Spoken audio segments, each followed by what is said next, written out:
अस्सलाम वालेकुम। उम्मीद करता हूँ आप सब खैरियत से होंगे। मैं शुएब गौरी यूनिवर्सल मार्केटिंग के चैनल पे आपको खुशामदीद कहता हूँ। आज की वीडियो को स्टार्ट करते हैं और आप मुझे सच-सच बताएँ कि आज तक आप लोगों में से कौन-कौन ऐसे हैं जिन्होंने ऐसे बुजुर्ग देखे हैं या ऐसे लोगों को जानते हैं जिन्होंने अरबों की जायदादें बनाई हुई हैं, करोड़ों की भी नहीं अरबों की। मैं अपनी लाइफ में अपना आज पर्सनल एक्सपीरियंस शेयर करूँगा कि मैं कुछ लोगों से मिला और काफ़ी करीबी ताल्लुक रहा है मेरा उन लोगों से और वो इस टाइम पे बहुत बड़े इन्वेस्टर्स हैं। एक किस्सा आपके साथ शेयर करूँगा जो रियल है। अब हमने एक जगह पे चिकन पुलाव का काम शुरू किया। उसके लिए हमें शॉप चाहिए थी, तो हमने एक बेसमेंट देखी इस्लामाबाद में, तो काफ़ी अच्छी लगी, लोकेशन अच्छी थी। हमने कहा इस जगह पे ओपन कर लिया जाए तो हमारा बिज़नेस बेहतर काम करेगा। अब जब ले लिया, जो ओनर था, ओनर से मुलाकात हुई तो बुज़ुर्ग से बंदे थे। उनसे जब मुलाकात हुई, काफ़ी अच्छी मुलाकात थी। तो आहिस्ता-आहिस्ता जब उनसे मरासम बढ़े हमारे या वो हमारे पास अक्सर आके बैठते थे तो अपने किस्से सुनाते थे या मार्केट के लोगों से हमें कुछ इन्फॉर्मेशन मिली कि बाबा जी के पास तो बहुत ज़्यादा प्रॉपर्टीज़ हैं। बाबा जी तो अपने आप में ना अरबपति बंदे हैं और उनकी सिर्फ इस्लामाबाद और रावलपिंडी में कोई 40 से 50 प्रॉपर्टीज़ हैं। अब ये कैसे बनी, वीडियो के लास्ट में इस चीज़ को भी डिस्कस करेंगे। लेकिन मैं आपके साथ एक रफली आइडिया शेयर कर देता हूँ कि उनको रेंट कितना आता है। अब मोटा-मोटा मैं बता भी देता हूँ आपको कि दुबई प्लाज़ा के नज़दीक इस्लामाबाद का जो रावलपिंडी का जो 6th रोड है, उधर उनके कोई 3 से 4 प्लाज़े हैं और पुराने वक़्तों के खरीदे हुए। अभी की कोई परचेज़िंग नहीं है, सारी परचेज़िंग पुराने वक़्तों की हुई है। उसके बाद मेन इस्लामाबाद सवा में या फैज़ाबाद के पास उनके प्लाज़े हैं और इकबाल टाउन में उनके कोई 40 से 50 घर हैं। मतलब ये इतने घर कैसे बनाए?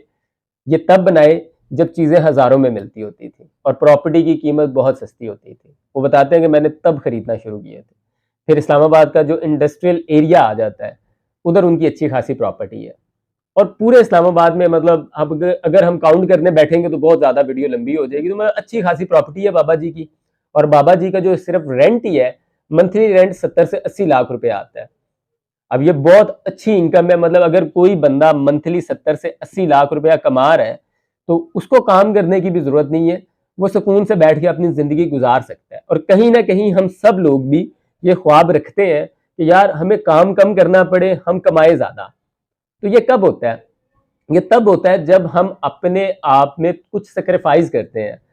देखें, अगर हम अय्याशियाँ करते रहेंगे या अगर मेरी इनकम 10,000 है और खर्चा मेरा 15,000 है, तो मैं कभी इन्वेस्ट नहीं कर सकूँगा, मैं कभी कुछ नहीं बना सकूँगा, एक घर नहीं बना सकता मैं और मैं अपने वही खर्चे पूरे कर लूँ तो बड़ी बात है। तो इसलिए उन बाबा जी की ये स्टोरी थी कि जब वो बाहर गए, अपनी जवानी में काम करने गए, तो वो कहते हैं मैं बहुत मेहनत करता था और मैं जो कमाता था उसमें से कुछ अपने पे लगा के, कुछ घर वालों को दे के, बाकी बचा के इन्वेस्ट करता था। और मैंने कहता है ये हर जगह पे प्रॉपर्टी हज़ारों के लिहाज से ली हुई है या लाखों के हिसाब से, बहुत महँगी अगर ली है तो लाखों के हिसाब से ली हुई है। तो इसी तरह हम भी कर सकते हैं। मतलब आप भी अगर कुछ चाहें तो अचीव कर सकते हैं। और कैसे अचीव कर सकते हैं कि देखें, मेहनत करें, उसमें से कुछ ना कुछ बचाएँ, अपने खर्चे कम करें। जो ज़रूरी खर्चे हैं उनको करें, जो गैर ज़रूरी खर्चे हैं उनको कट ऑफ करें और इन्वेस्टिंग की तरफ आएँ। थोड़ा-थोड़ा इन्वेस्ट करें, अच्छी जगह पे प्लॉट लें, जो अच्छी सोसाइटी नज़र आती है उस जगह पे इन्वेस्ट करें, कोई अच्छा बिज़नेस नज़र आता है उसमें इन्वेस्ट करें, लेकिन वेरिफिकेशन ज़रूर करें। चीज़ों की वेरिफिकेशन करने के बाद, मार्केट रिसर्च करने के बाद आप उसमें ज़रूर इन्वेस्ट करें। अब उन बाबा जी ने भी ऐसे ही प्रॉपर्टी बनाई है कि देखें, थोड़ा-थोड़ा इन्वेस्ट करते गए, थोड़ा-थोड़ा करके आज बहुत ज़्यादा हो गया। अब वो अपनी आने वाली नस्ल को एक बहुत अच्छा स्टार्ट दे के जा रहे हैं।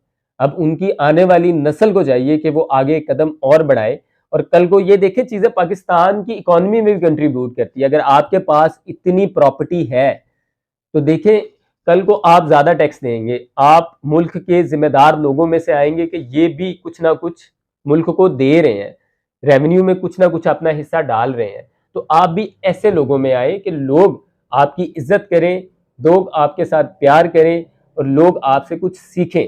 अब उन बाबा जी से बहुत सी बातें सीखने वाली हैं और सबसे ज़रूरी बात उनकी इन्वेस्टिंग की पॉलिसी है। अगर आप भी इन्वेस्ट करना शुरू करते हैं तो बहुत जल्द आप भी उस मुकाम पे पहुंच सकते हैं। मैं भी अब कोशिश करता हूँ, अपना अगर पर्सनल बताऊँ तो मेरी भी कोशिश होती है कि मैं कुछ ना कुछ थोड़ा बहुत इन्वेस्ट करता रहूँ, जो मेरे पास सेविंग आए मैं अच्छी जगह पे इन्वेस्टमेंट की तरफ जाता हूँ, बजाय इसके कि मैं वो पैसे ज़ाया कर दूँ या किसी जगह पे जाके 15 से 20 हज़ार रुपए का एक वक्त का खाना खा लूँ, तो वो चीज़ें कल को फ़ायदा नहीं देंगी। पहले मैं स्टेबल होऊँगा, स्टेबल होने के बाद अगर मैं वो खर्चे अपनाऊँगा तो वो मुझे ज़्यादा सूट करेंगे और वो खर्चे मैं ज़्यादा अफोर्डेबल तरीके से निभा सकूँगा या उनको पूरा कर सकूँगा। तो ये एक मशवरा था और एक लाइफ एक्सपीरियंस था जो मैंने आपके साथ शेयर करना था। अगर पसंद आया हो तो कमेंट कीजिएगा और बताइएगा कि आप किसी ऐसे बंदे को जानते हैं जिसके पास इतनी प्रॉपर्टी है या जिसका इतना ज़्यादा रेंटल वैल्यू आता है। बहुत शुक्रिया, खुदा हाफ़िज़।